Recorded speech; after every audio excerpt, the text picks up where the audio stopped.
Welcome to Lynn Cullen Live. Talk radio without the static. Email your questions and comments to lynncullenshow@gmail.com. And now your host, Lynn Cullen. Oh boy, how you doing? I'm doing pretty good. You know why? I didn't watch at the debate. I did not watch. I told myself it wasn't a good idea, that it was unnecessary, and I didn't watch, and I could read about it in the morning. So I have, and I'm so glad I did not watch. Well, geez. I'd love to hear from those of you who did, any reactions from somebody who actually suffered through it. God almighty. Lots happened since last we spoke, and that was 23 hours ago. The second I got off the show yesterday, I got a text from my son saying, "What's happening in Friendship, Garfield?" And I said, what? I don't know. Well, I want to talk about that a bit. And this is before, some information is not known. We do know one person is dead, and dead by virtue of being on the receiving end of an eviction notice.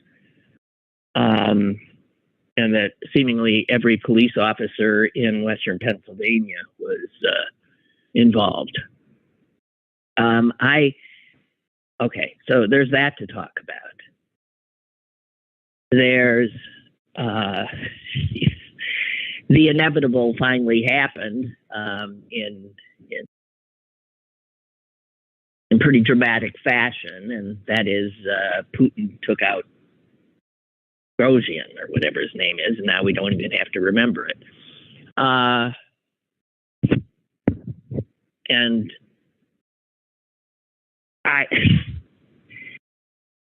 And since America is, a little bit behind Russia in the national pastime of creating false narratives and coming up with all kinds of,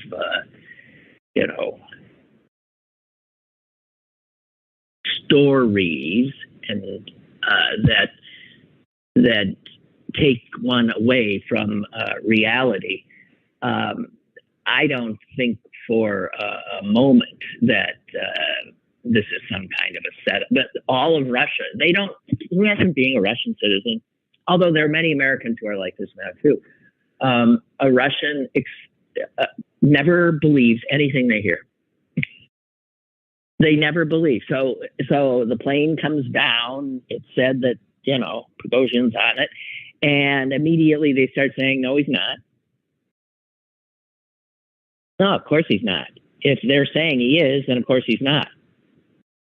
And you realize that that's what we, in large part, have become, at least Republicans have, certainly. Always choose a conspiracy theory over fact. And I was thinking about that when I saw the sort of, well, you can't believe, you don't know what to believe in Putin's Russia. That's true.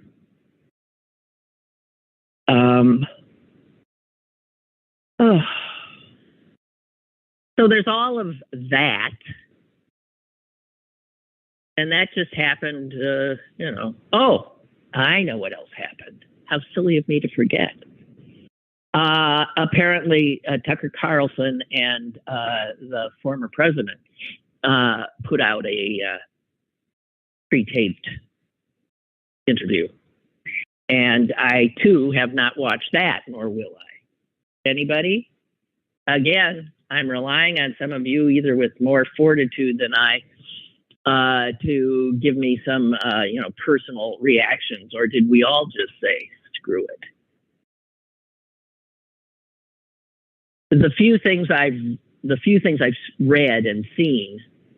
Oh, and there's this. What, Trump is going to be fingerprinted and mugshotted and indicted yet again today.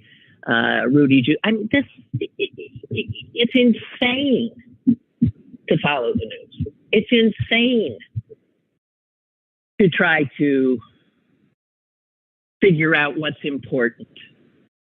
It's not necessarily insane to try to figure out what, I don't know. Okay, you see, I'm losing my mind. Here apparently is an exchange, I have it in front of me, from the Tucker Carlson Donald Trump conversation yesterday. It was released yesterday. And I found it chilling. First of all, Carlson apparently was asking him about violence. And are we nearing armed conflict? Nothing would please him more. They want civil war of some sort. And the former president said, there's a level of passion that I've never seen. There's a level of hatred that I've never seen. And that's probably a bad combination. Oh, yeah. Okay, so there's that. And then Carlson says to him, so the next stage is violence for these guys. It's a given with them. The next stage is violence, he says. Are you worried they're going to try to kill you? Why wouldn't they try to kill you?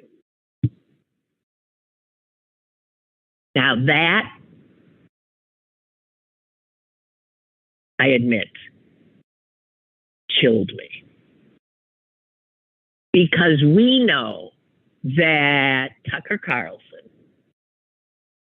and Donald Trump both use their position and their words to put ideas into people's heads.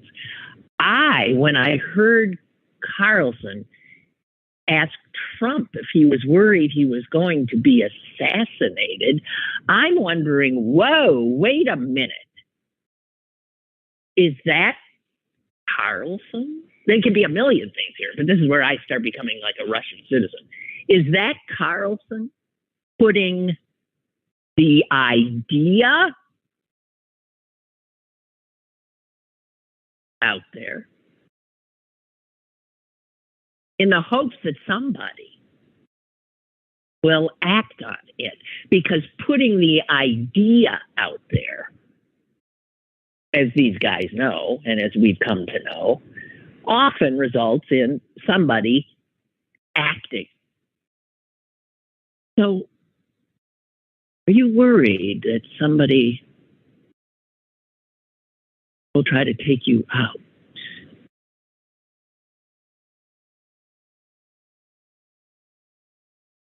And Carlson, I mean, stop and think about it.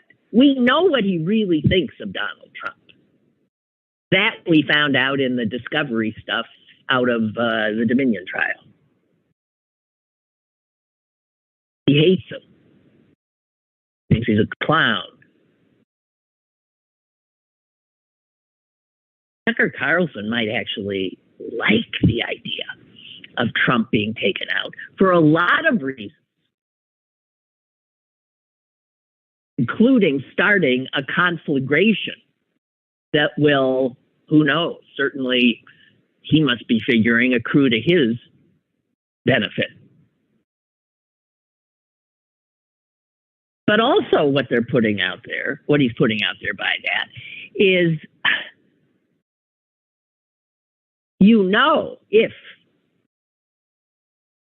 and I will say, God forbid, Donald Trump is assassinated, that his base, heavily armed and a little light in the cranium, will seek to avenge his death, and they will have no doubt about who killed him.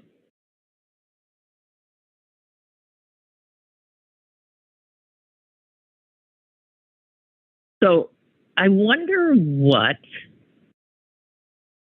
that is, what that was. And is Tucker setting something up? Just saying, I don't know. And of all the things I read today, of all the things I didn't watch last night, that was the most chilling.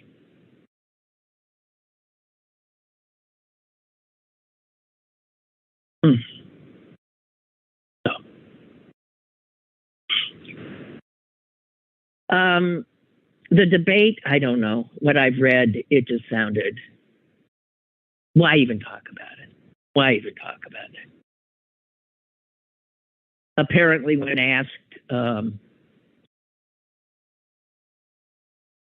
raise their hands if they would support Donald Trump for president, even if he had been convicted of a felony or many felonies,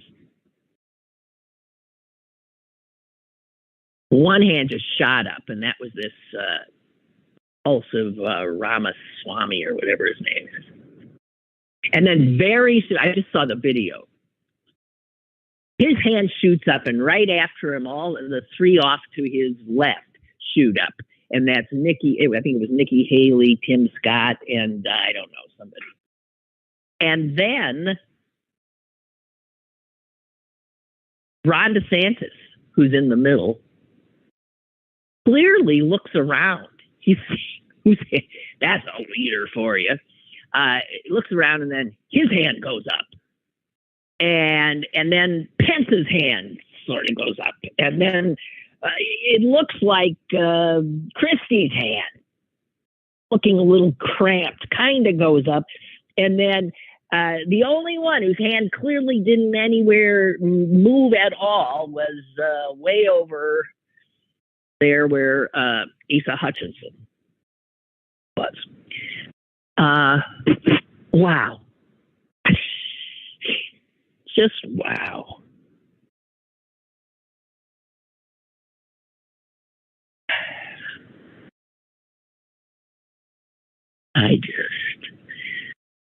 It's hard.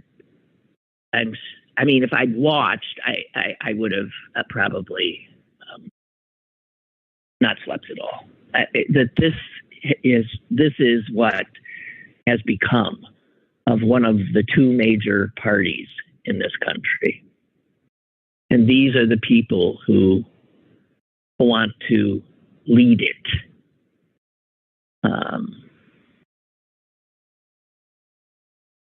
I saw a lot of people suggesting that it appeared that DeSantis and Ramaswamy, or whatever his name is, in particular, were coked up. You know, there's that crazed kind of energy, and DeSantis is done for. He's done for. He's finished. To steal from a great movie, old movie, he was not ready for his close-up. He was not. And there's just something so extraordinarily creepy about him. For that matter, there's something, and it's worse than creepy, about the party these people want to lead. And here's something that I didn't know was happening, which I read in the Washington Post today. One of the new things that is making the rounds in all the Republican-controlled state legislatures and is passing is a bill that mandates that any teacher immediately report to administration and parents if any child, any student, is showing signs of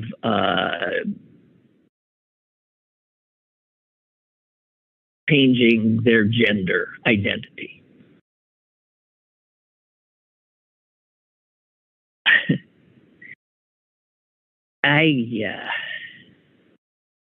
This is something that came out of a report from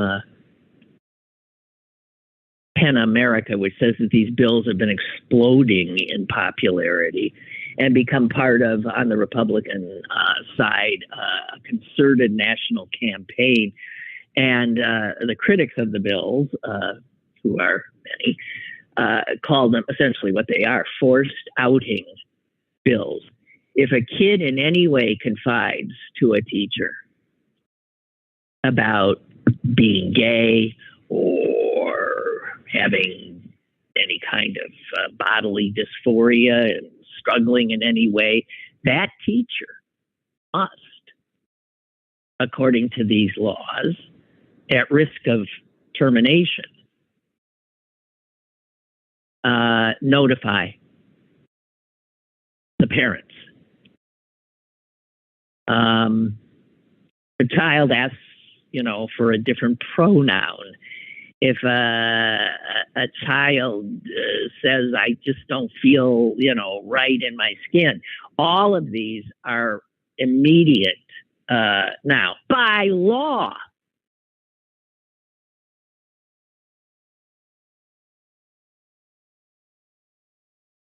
And as the report says, and while student requests for pronoun changes raise legitimately complex issues, such proposals effectively mandate that teachers report on the inner lives of their students at very, very sensitive moments. And that they essentially force schools to out these kids.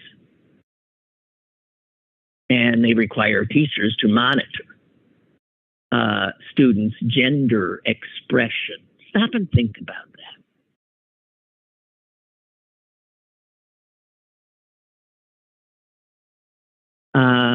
It's apparently more than 20 of these bills have already, been proposed in state legislatures.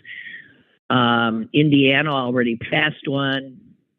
Passed in Iowa, North Carolina, Alabama. Some governors have already vetoed some of these measures. And this is in states where obviously they have a Democratic governor and a Republican legislature, which up until just a year ago, this is what Pennsylvania had. Arizona passed such a measure. The governor there vetoed it, saying that I want to say to young people, you have every right to be who you are. Louisiana passed it. And the governor there, John Bel Edwards, vetoed it and said it was a bill that was fueled by ignorance and hatred and that it violated students' basic humanity. I would say Governor Edwards got it right. And then the governor of Minnesota that did not pass such a bill, but who worked as a school teacher, said these folks, talking about Republicans, are just making it hell in schools.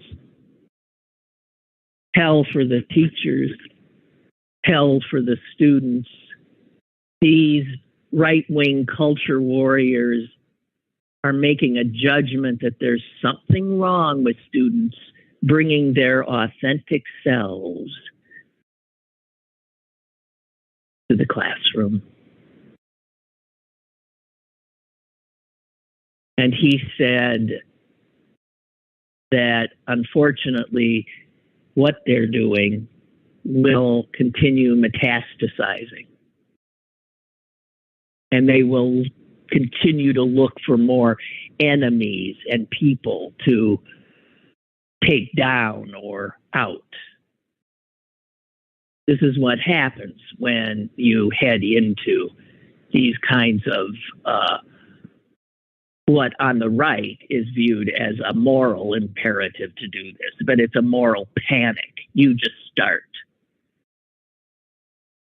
flailing, finding enemies. And we're seeing that. Okay, listen, I want to, if you don't mind, I want to, and again, I haven't had an opportunity to see enough reporting, which sounds insane because it was wall to wall all day, the Garfield thing. And do you know what blew me away more than anything? I mean, I can see the local TV stations doing what they did, which is, blanket coverage. Because it was there in a residential part of the city, and there was a guy holed up, and there were 700 million cops, and there were robots and drones. I mean, it was quite a show.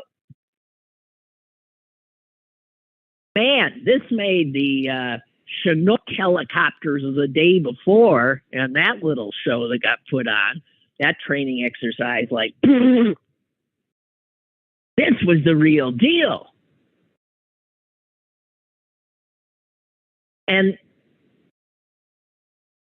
as I understood the initial reporting, it was a man who was to be evicted, and the sheriff showed up to give him the papers, and instead they were greeted with gunfire,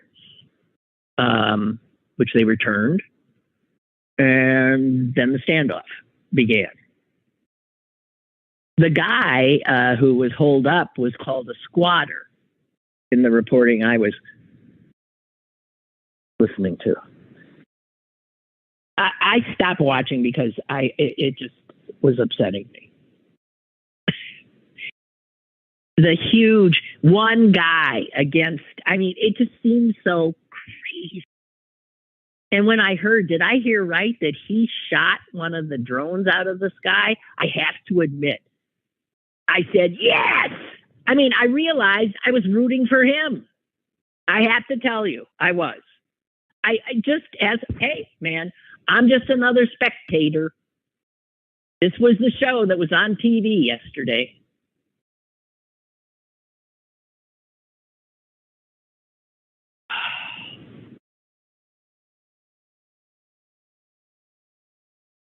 And obviously, I was not surprised at the result. All of that firepower, one did. Of course, it was a squatter. The guy who opened fire, let's be honest.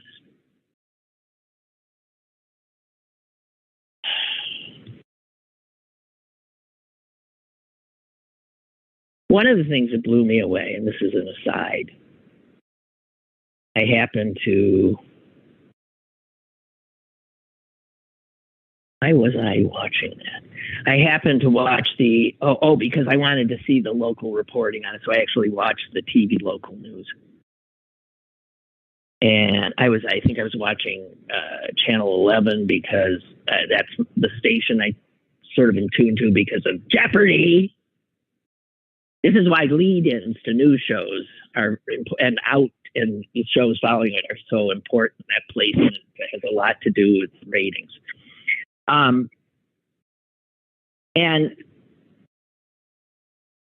they said that, and we have this, this just in, that the threat had been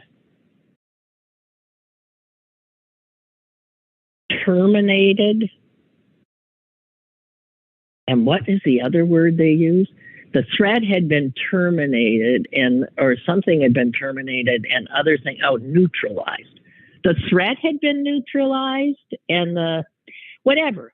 And David Johnson, the anchor, at one point said, terminated, neutralized. I mean, are these, is that, am I understanding that as he's dead? Well, we can't be sure. We first terminate the threat and neutralize the source. He's dead. He's dead. Okay. Again, the reality that this is a human being who was being forcibly removed from his home was rarely part of the coverage. Here's what I keep forgetting to say what I want to say. So I'm watching the NBC Nightly News with Lester Holt. And damn, I swear, like the third story or the fourth story, I mean, it was way up there, was the Garfield thing. And in a Pittsburgh neighborhood today, and then they had, the drones and the gazillions of cop cars and the scared-looking onlookers and all of that. And I thought, what? This, as I said, understandably was a local story of interest and so visually entertaining, and because, a station would have been committing journalistic malpractice not to cover it, right? But given the fact that NBC's network newscast is 30 minutes, well, it's less than that, take out the commercials, it's like 23 minutes, maybe, 22, 23 minutes, to tell its viewers things they need to know about what had happened in the world in the last 24 hours. And that one man being evicted from his home, and this whole that made the network news is such an indictment of network news. There is no way at any given time in this country, as we know, cops and SWAT teams are surrounding houses. Guns are being fired left, right, and center. Why did that thing happening in our town yesterday make the nightly news? I'll tell you why. Because it was visually exciting. It looked like a movie. It fed into all the tropes that news loves to sell. Cities are dangerous.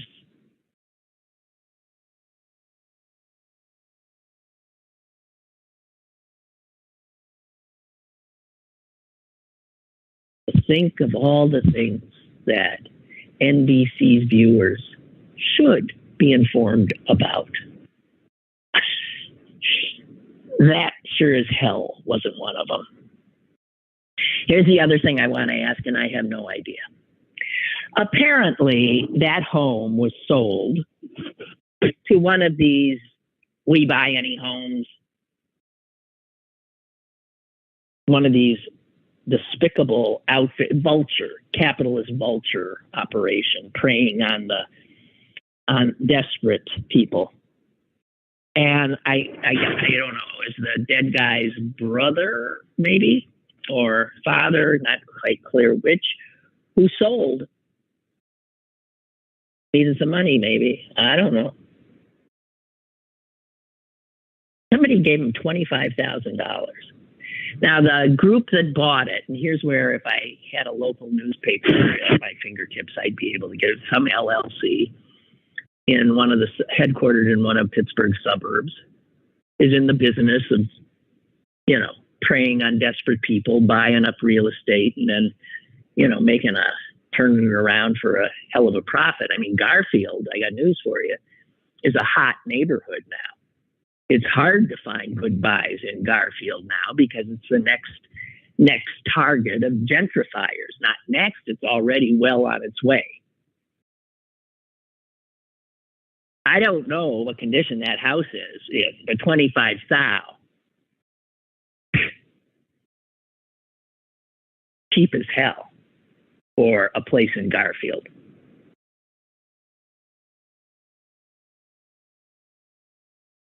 So there's something about, again, the sort of vulture capitalism that is a hallmark of our culture and country now that is also at the heart of this story. I think mental health, lack of mental health issues, all this kind of stuff. That a man with issues, whose home has been sold out from under him, a home I guess he lived in for some time, grew up in, that he should end up dead. And that all this firepower and the drones and the state police brought in, I mean, they had robots. Man, this is one of those things where they must go nuts if they get to play with all their toys, right? I just find it so dispiriting. And none of the reporting deals with the way I respond to it. None of it.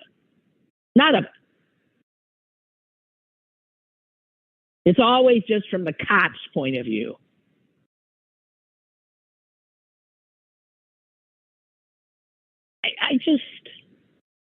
I want to know, to me, one of the villains of this piece are the people who run the business that bought the house. They're villains to me. They're in a shady business. As I said, they're vultures. Profiting off other people's tragedies, miseries, desperations. And I'm sure I want to see their names. I want to know if they slept last night, knowing that because of their rapacious need to flip a house in Garfield and really got a great, great price on this one, if that was worth a man's death. And do they feel in any way guilty? I'm telling you right now, in my court of law, which happens in my head 24/7, they're the bad guys, not the dead guy. They're the bad guys.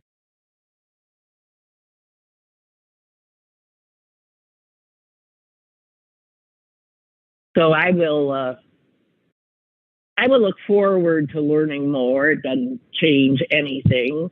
They will continue to hold this property and they'll make money off that property. And Some people, having watched it, will be fearful of ever driving through Garfield. What a joke.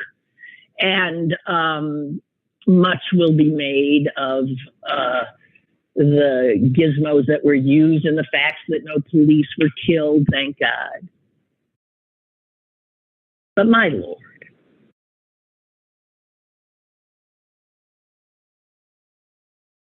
one guy backed into a corner. Mental issues, I think, without a doubt. Armed like a good American. And like a good American, feeling it was his home and he was going to protect it.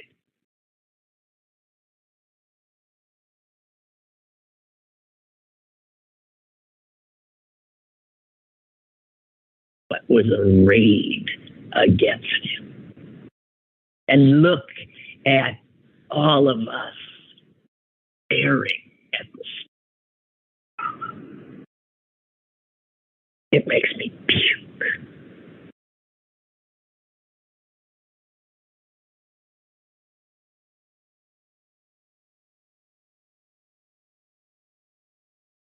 Kurt writes, I also couldn't figure out why this situation garnered national attention. Was it more than the NBC News I saw?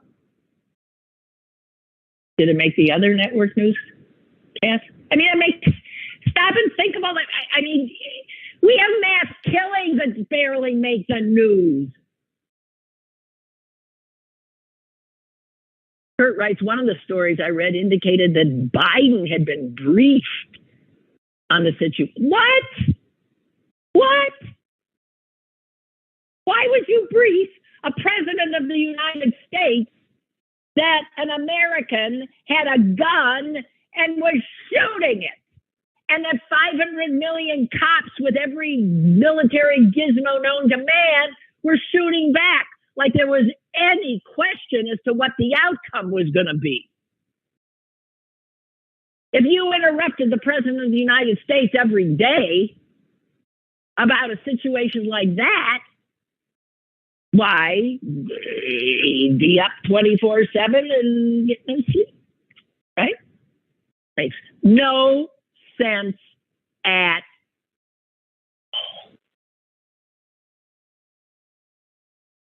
all.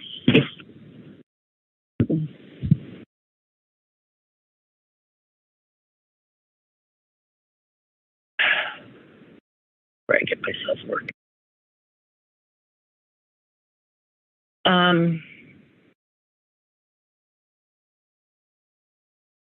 I had said yesterday that I had wanted to get to the subject of people in prison.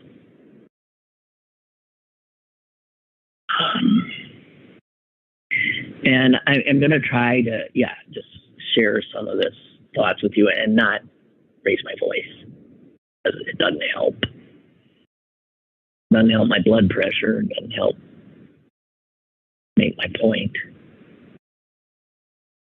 I had mentioned yesterday that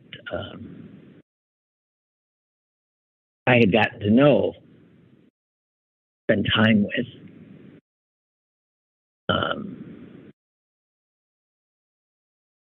some people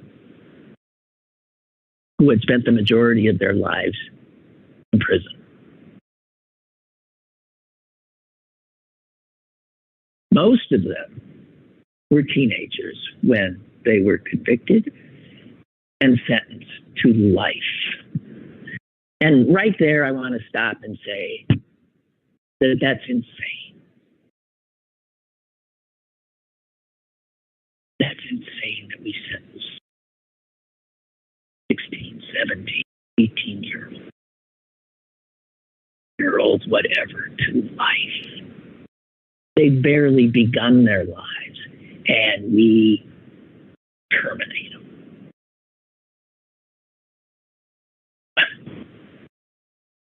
I don't think there are many countries in the world that do such a thing.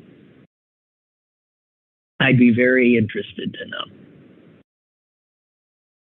I doubt it.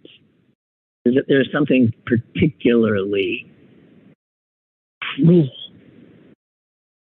punitive about what we do. And let me also acknowledge that often these teenagers are young black boys.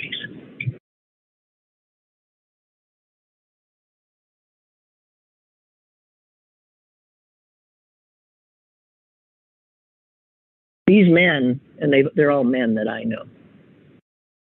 One of whom I know pretty well because he, unlike the others, is a white man. And I think I've mentioned him before to you. He lives in Green Bay. And he came into my family's life because my father's secretary joined as a very, very true Christian. If all Christians were as Christian as Sherry, my God, be a better world. She lives what Jesus taught. And as such, she had volunteered to go into the state penitentiary. And, I'm not sure what program she was part of, where she maybe taught or something in the prisons. And that is where she met this man who was in for murder, drug deal gone wrong. And they fell in love. And they continued to be in love, and he's still behind bars for years and years and years. She finally married him in prison. And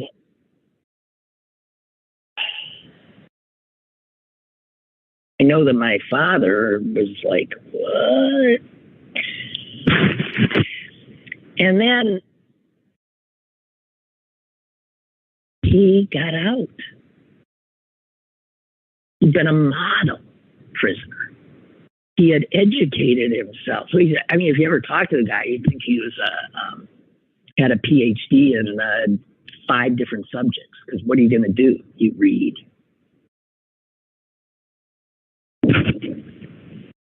He was as gentle a soul as you ever want. And somehow they let him out. He was in his 60s. So the majority of his life was spent in prison. And when he got out, he tried to be a paralegal because he had become a jailhouse lawyer. Such a smart guy. And of course, that went nowhere. No law firm would hire him. You can't be a convicted anything and get on with your life. Anyway, he has proved to be somebody that my family would turn to in a moment of crisis. If you were in trouble and you wanted someone to help you, Peter would be the guy.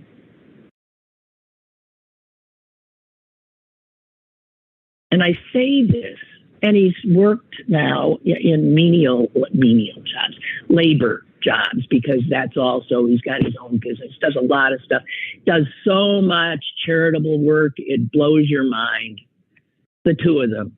Anyway, that is a life that our country's judicial system was willing to totally sacrifice. And these others that I have since met.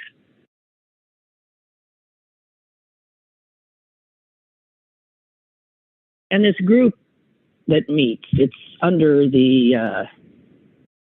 it's Duquesne University, and this amazing professor there, who I believe is the brainchild of it.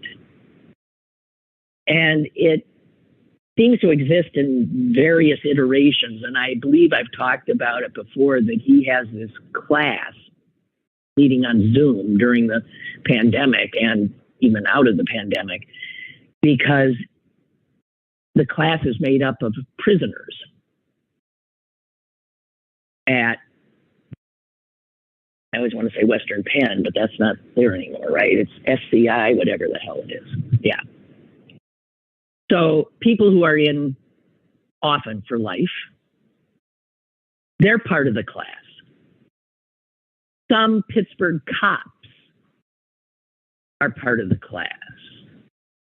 Some people who were in jail for decades and decades and decades and have finally gotten out are part of the class.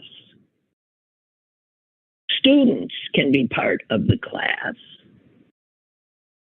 It is run by two actors and writers. My friend, Susan Stein, out of New York, and a guy named Roger, and I'm blanking on his last name, starts with a G, dang it. He was here recently at the August Wilson Center in a one-man play about Frederick Douglass, and he was amazing. And he also has done a number of sort of one-man biopics produced and directed by Spike Lee. That is who is on the Zoom, okay? Now, I was on it last Friday, and it was mind-blowing. When would I ever get to share thoughts or stories, and mostly I keep my mouth shut, I assure you, with people who are in prison or spent most of their lives in prison, or who are, well, one of the mind-blowing things was we were joined by a classroom full of students at a school in, where is the place in Mississippi where that brawl, the river brawl? Is that Mississippi? From that city. I'm blanking again. And they were there. And the thing about the class is there's always a prompt. And the prompt was fighting back. And it was based on the fact, of course, that the brawl saw black people fight back against these white sons of bitches, right? They were high school students. And the reason they were there is Susan Stein, one of the teachers of the class, and my friend, was part of her thing is she goes to schools. She has relationships with impoverished schools all over this country, where she goes down and does writing exercises with them. It's the same thing she takes into the prisons. And you know what you find? You find such extraordinary minds in these places that our country has written off. Written off. Because mostly they're black and they're poor. And schools are just places to hold them, I guess, until eventually they end up in our other holding pens, the prisons.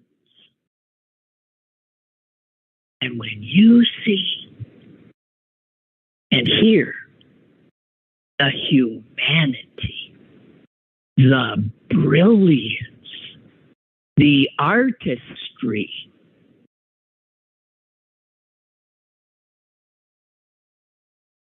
I start crying. I just stop. Okay. This class was particularly poignant because a few days before, one of the men who had been in the class, who had spent three-quarters of his life in prison here,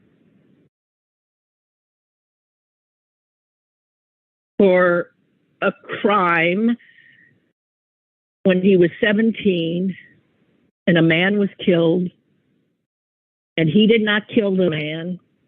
He did not have a gun, but the girl he'd been with did, and the gun went off, the man was killed, and this kid, 17 years old, was sentenced to life in prison. And he's one of the people that Susan, going into prisons, befriended and was blown away by.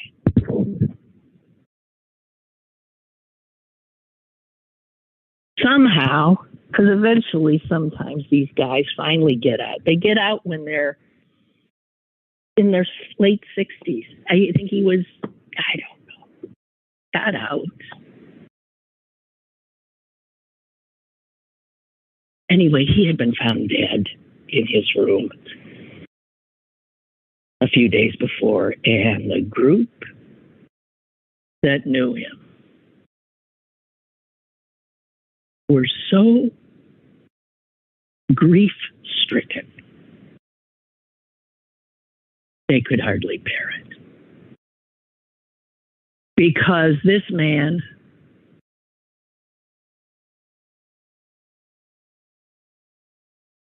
as one of them said, you could not meet him and not love him. He was, and I'm sorry, I don't have his full name here. I'm sorry, and I don't know if you could not know him, and they traded stories about him and about his writing and about his joy and about how when he got out, he immediately set to work helping other people. That's all he wanted to do. But how he was troubled. The Duquesne professor had lunch with him not long before his death. He said we were eating lunch and the salt and pepper shakers on the table were those ones that, you grind, you twist to get the stuff out. He had picked them up and did what you do with the salt and pepper. He shook it and nothing came out. And he was like, what? And Norm, the professor, said, here, let me show you. And he said, no. I got to learn. I got to figure out how to navigate this world. Can you imagine if you have not been in this world for 45, 50 years? Can you imagine? And he then told Norm, I sometimes have to tell my probation officer, hey, man, give me a little bit of a break here.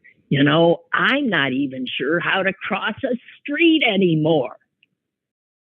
Everything is so strange.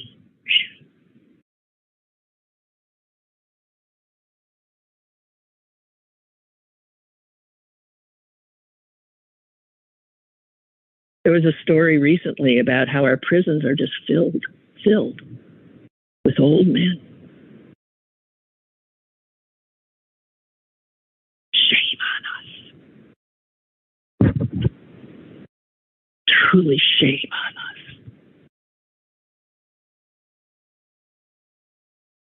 When I say we are a cruel nation, I mean it.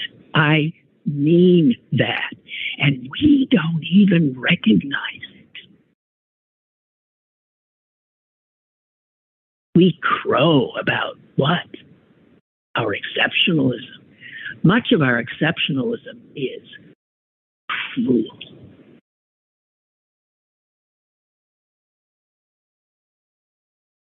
And what reminded me of all of this was an obit in the Times yesterday, which was of a woman I never heard of, Betty Tyson, it says, wrongfully imprisoned for 25 years for murder,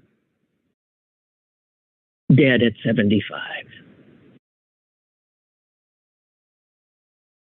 At one point, she was New York State's longest-serving female inmate.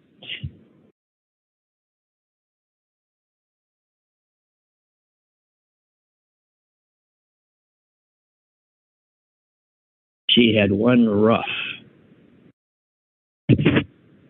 life before she ended up in prison. So this is a woman who knew no. I mean, you can't even imagine, right?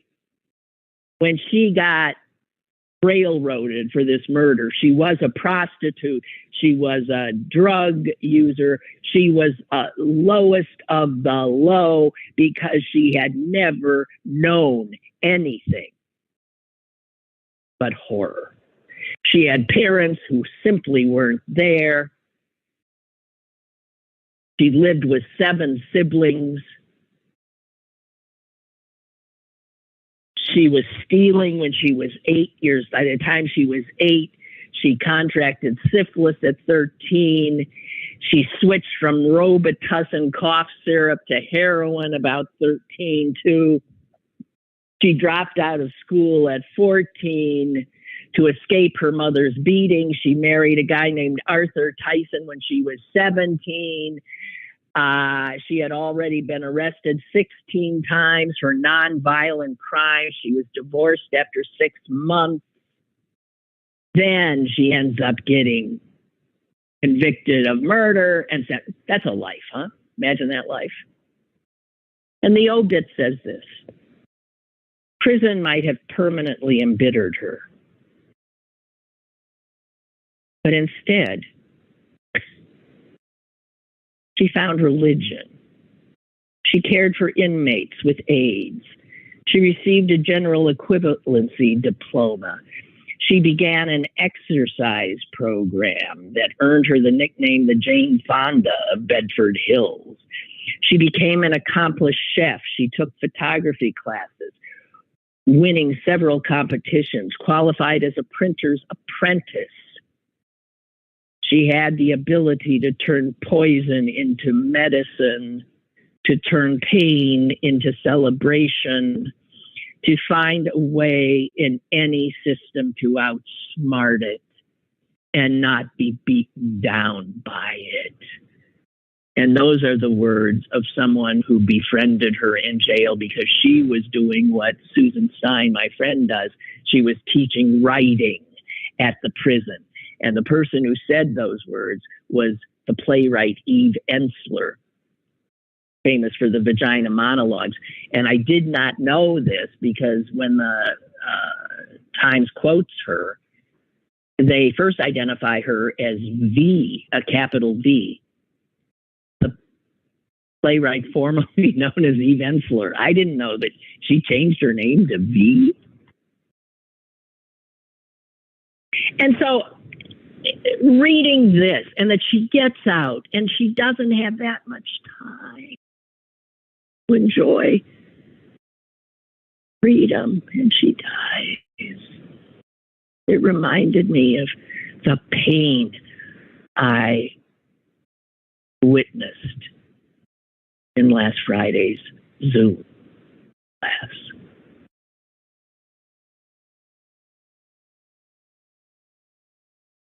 And she's quoted as saying, they can keep you behind bars. They can keep you imprisoned physically, but not mentally. You escape in your mind. And that is the same thing that the Holocaust survivor Viktor Frankl said. They could never take your mind. Any of them. That's obviously what Navalny and one of Putin's hellholes knows. So anyway, I wanted to share that with you.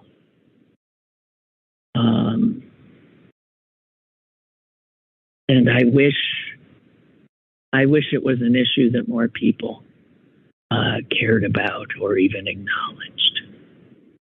That some of the best people, some of the probably greatest artists, scientists, humanitarians, who knows what, are rotting in our prisons.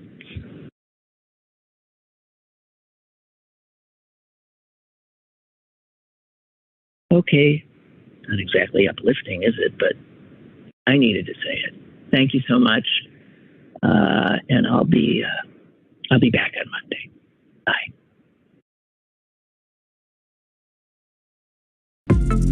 Lynn Cullen Live, Monday through Thursday from 10 a.m. to 11 a.m. and archived at pghcitypaper.com. The opinions expressed on Lynn Cullen Live are those of the host and do not necessarily reflect the viewpoints of Pittsburgh City Paper or its advertisers.